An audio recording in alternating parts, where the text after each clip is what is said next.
Good morning, students. So far, we have discussed the social development and various concepts of social development, and we also discussed political development. We discussed various theories associated with political development.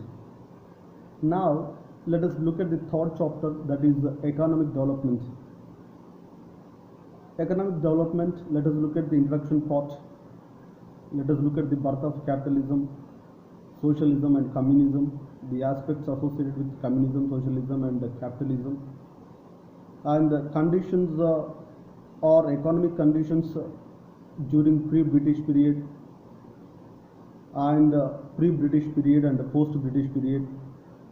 And let us look at the Gandhian perspective of economy, and let us also look at the concept of E.P. Schumacher's concept of economy, Buddhist economics, and various other aspects of economy in this chapter. Now, let us look at the introduction part of economic development. So, what is economic development? Economic development is the process whereby simple low-income countries become the modern economies. The low-income economies are transformed into modern economies, though the term economic development is synonymous with economic growth. Generally, it is employed to describe a change of country's economy involving qualitative and quantitative improvements. So this is a basic definition of economic development, where the low-income countries become the modern economic countries, and generally economic development is synonymous with economic growth, and where economic development involves qualitative and quantitative improvements in the economy of a country. And the theory of economic development, how primitive the poor societies are, how primitive the poor economies or poor countries can evolve into sophisticated and relatively prosperous economies. This is what is exactly called economic growth or economic development. And economic development is a process by which emerging economies become advanced economies. In other words, the process by which the countries with low living standards become the countries with high living standards. Economic development also refers to the process by which the overall wealth is created. So this is how the basic definitions of economic development. Now, birth of capitalism, socialism and communism, very important concepts associated with economy. So the first concept is capitalism. Capitalism as a political system gradually has grown up in Europe since medieval times, but it was about the middle of the 19th century when many people realized that despite of all the technological progress, they could not accept the injustices happening in the society or in the social order associated with it. So the term capitalism was namely for naming a system where capital and the people enriched by it, only capitalists, they are flourished. So capitalism is a process where capitalists only flourished, where people have money, they invest and they run the economy, they run the industries and factories. The economy, the major part of economy in the hands of these capitalists. That is what is called capitalism.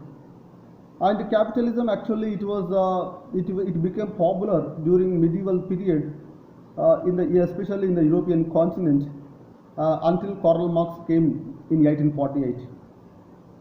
Karl Marx and Friedrich Engels in 1848 they came with a concept of Communist Manifesto, in which they explained the concept of capitalism, and communism and socialism elaboratively. They gave some certain points in their book Communist Manifesto, in which they said capitalism is based on private ownership of the means of production, on individual economic freedom. Most of the production such as factories and business are owned by private individuals. So here government does not involve in the capitalist society. Only completely there is a complete individual freedom, and these people control the productions, and these capitalists control production and control factories and control businesses, and they completely control the economic process. And in capitalist society, there is a free competition. In the sense, the basic rule of capitalism is that people should compete freely without interference from the government. If there is no involvement of the government, people can rise up the prices. So the prices are determined again by the individuals only, by the capitals only. And in capitalism, the most deserving people will usually win, but not the government, not the society, not any other. Only the deserving people generally win. In these prices will be kept as low as possible if they want, and prices will be kept as high as possible if they want. So completely the determination of prices depends on the individuals or capitalists in the capitalist society. Supply and demand, another concept in capitalist society. In a capitalist society, prices are determined by how many products are there and how many people want them. When supplies increase, prices generally tend to drop, and if supply decreases, then prices generally tend to grow. So this is what generally happens in capitalist society.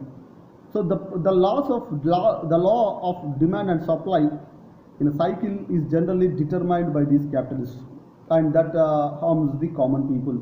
That's the reason why the capitalist society was rejected by Karl Marx and Friedrich Engels and some other communists in the late 19th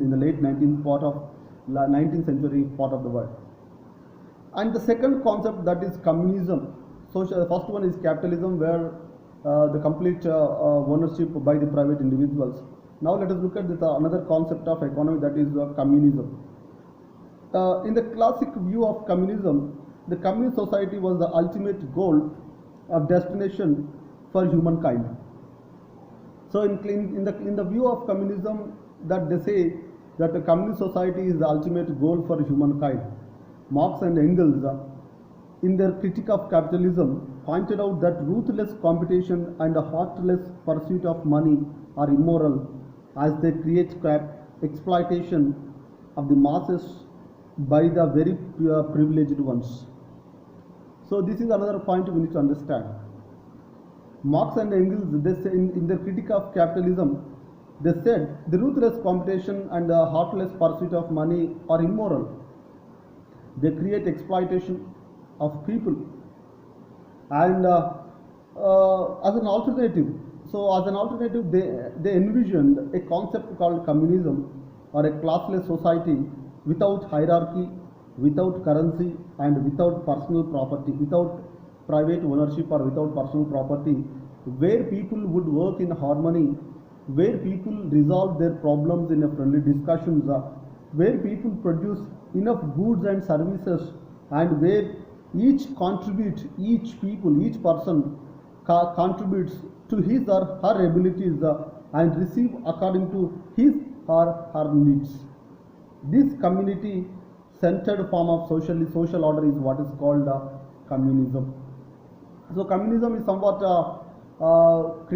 against to capitalism, where actually it's a classless society without hierarchy, without currency, without personal property, without private ownership, and where people would work in harmony, and where people express, or where people get opportunities to work according to their abilities and according to their capacities, and according to their capacities they receive their needs. This is what is called communism. And communism is a political system that was never implemented anywhere but except some of the countries of the world like China, Russia, North Korea, Cuba. They tried, but as far as some of the policies concerned, and they left communist ideology. Karl Marx, the 19th century father of communism, was outraged by the growing gap between rich and poor. He saw capitalism as an outmoded economic society system that exploited workers and poor people, and that would eventually rise against the rich because the poor people were unfairly treated. Marx that economic system of communism would replace capitalism. Communism is based on principles meant to correct the problems caused by the capitalism. So the most important principle of communism is that no private ownership or property should be allowed. Marx believed that private ownership encouraged greed and motivated people to knock out the competition no matter what the consequences are. And property should be shared, and the economy should ultimately be controlled by the people or the people who are elected by the people. The government should exercise the control in the name of the people, at least in the transition between capitalism and communism. And the goals are to eliminate gap between the rich and the poor, and to bring economic and social equality in the communist perspective.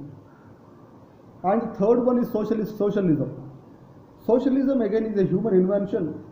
It represents human desire to take control of the social progress. Socialism, like communism, calls for putting the major means of production again in the hands of people or in the hands of people who are elected. And socialism also believes that wealth and income should be equally shared.